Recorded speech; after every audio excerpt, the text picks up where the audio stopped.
grande cause qui nous protège, la sécurité routière mobilise aussi la communauté scientifique et le monde de la recherche.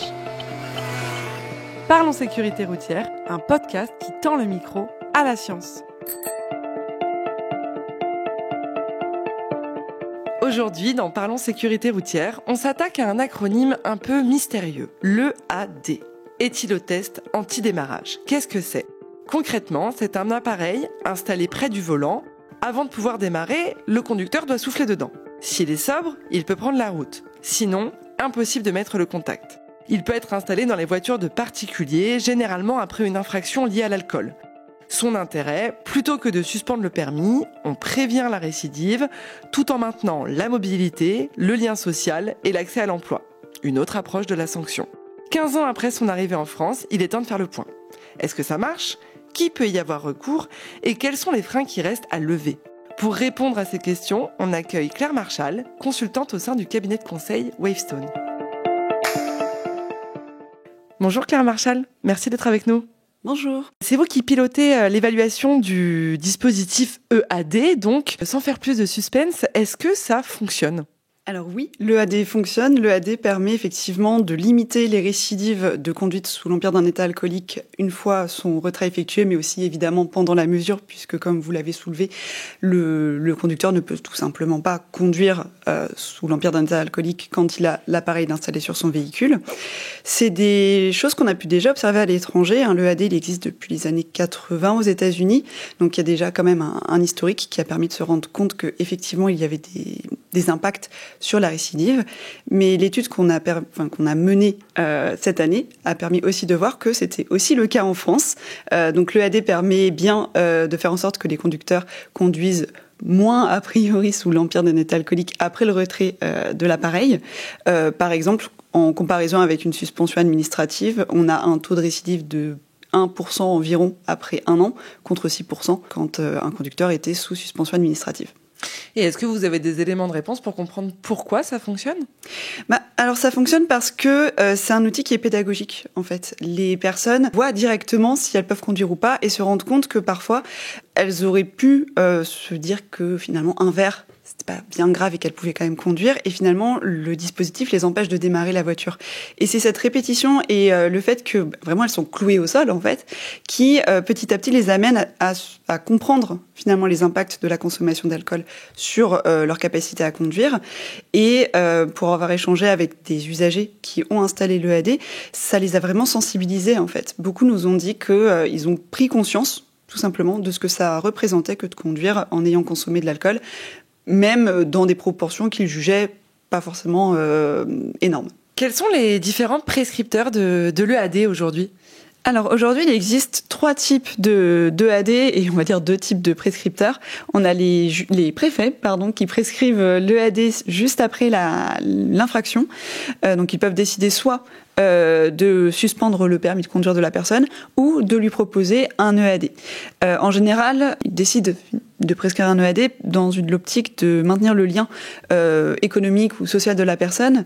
Il faut imaginer que dans certains départements ruraux, la voiture c'est essentiel en fait, tout simplement pour travailler, mais aussi pour faire ses courses, assurer ses obligations familiales, comme emmener les enfants à l'école, etc. Donc c'est vraiment une mesure qui permet de maintenir l'insertion sociale et économique des personnes. Suite à la prescription de l'EAD administratif, qui reste, je le rappelle, une possibilité, l'usager peut décider de ne pas installer l'EAD et à ce moment-là, il est sous le coup d'une suspension administrative. Intervient, donc quelques mois plus tard, la prescription ou en tout cas le jugement de la personne. Et là, encore une fois, le juge peut décider de prescrire un EAD judiciaire ou pas.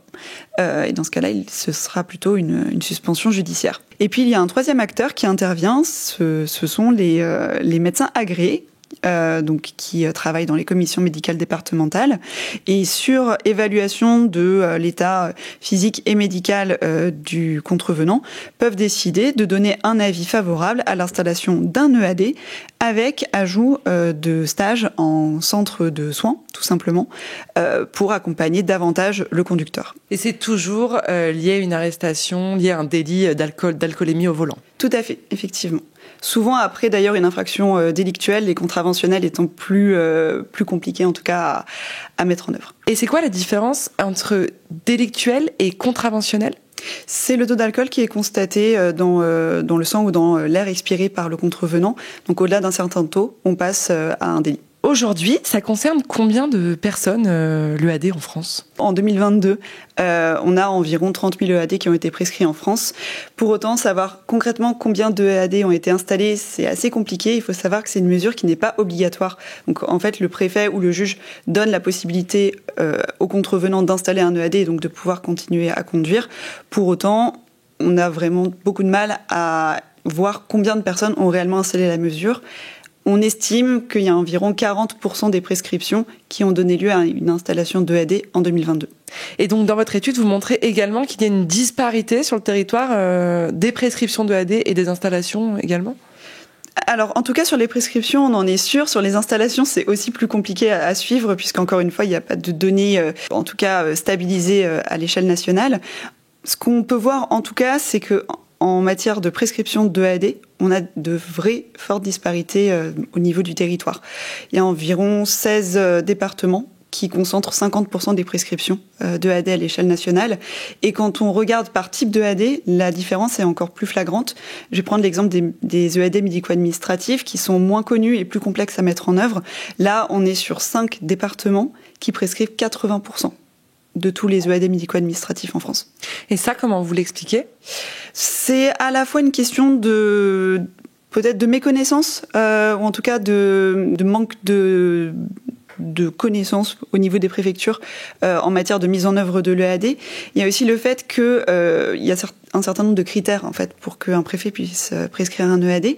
Et le fait est qu'en fonction des populations, en fonction des contrevenants et de leur typologie, tout simplement, il est plus ou moins aisé de leur prescrire un EAD. Bon, il y a plus ou moins d'opportunités de prescrire un EAD. En fonction des territoires, on n'a pas forcément les mêmes problématiques et donc les préfectures n'ont pas la même propension non plus à prescrire un EAD. Ça veut dire que sur certains territoires, on va plus être en présence d'une conduite délictuelle liée à l'alcool ou en tout cas plus le constater. C'est ça, effectivement. Et quelque chose d'important que j'ai pas forcément expliqué et qui est pourtant une pierre angulaire, c'est aussi les contrôles. Plus on va avoir des contrôles réalisés par les forces de l'ordre et plus on va avoir de chance, encore une fois entre guillemets, de constater des infractions et donc de pouvoir prescrire des EAD. Et ça, pareil, en matière de contrôle routier, on voit des situations qui sont vraiment très hétérogènes en fonction des territoires, non seulement en matière de volume, mais aussi en matière d'infractions constatées. Il y a certains territoires où on note qu'on va constater plus de délits que d'infractions et inversement dans d'autres départements. D'accord. Et donc, on l'a vu, c'est quand même une mesure qui est bénéfique puisqu'elle permet d'éviter la récidive. Quels obstacles, selon vous, sont à lever pour qu'on voit plus de déploiement de AD dans les années à venir ? Alors, il y en a plusieurs. Je pense que ce qui est revenu quasiment dans tous les entretiens qu'on a pu mener dans le cadre de l'étude, c'est le coût de l'EAD. C'est une mesure qui coûte cher.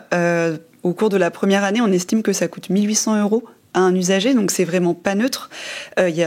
Voilà, c'est vraiment même prohibitif pour certains contrevenants.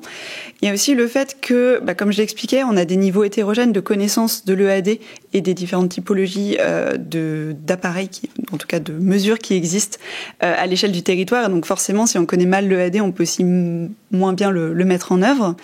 Il y a aussi une question de coordination entre les différents pouvoirs prescripteurs. En fonction des territoires, les préfectures et les pouvoirs judiciaires sont plus ou moins alignés sur les sanctions.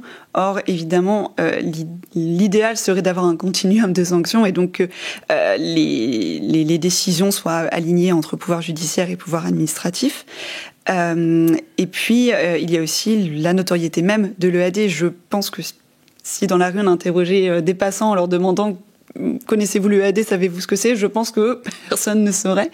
Et c'est bien dommage parce que, encore une fois, il existe des EAD volontaires qui pourraient justement permettre à tous les usagers et pas uniquement aux contrevenants de prendre conscience en fait des dangers de l'alcool au volant. Et grâce à ce podcast, ils seront au courant de l'existence de l'EAD. Merci Claire Marchal pour ces éclairages. Merci beaucoup. Cet épisode de Parlons Sécurité Routière est terminé. S'il vous a plu, n'hésitez pas à le partager et à nous dire ce que vous en avez pensé sur nos réseaux sociaux, Facebook, Twitter, LinkedIn, Instagram, on vous lira. Merci beaucoup pour votre écoute et à bientôt.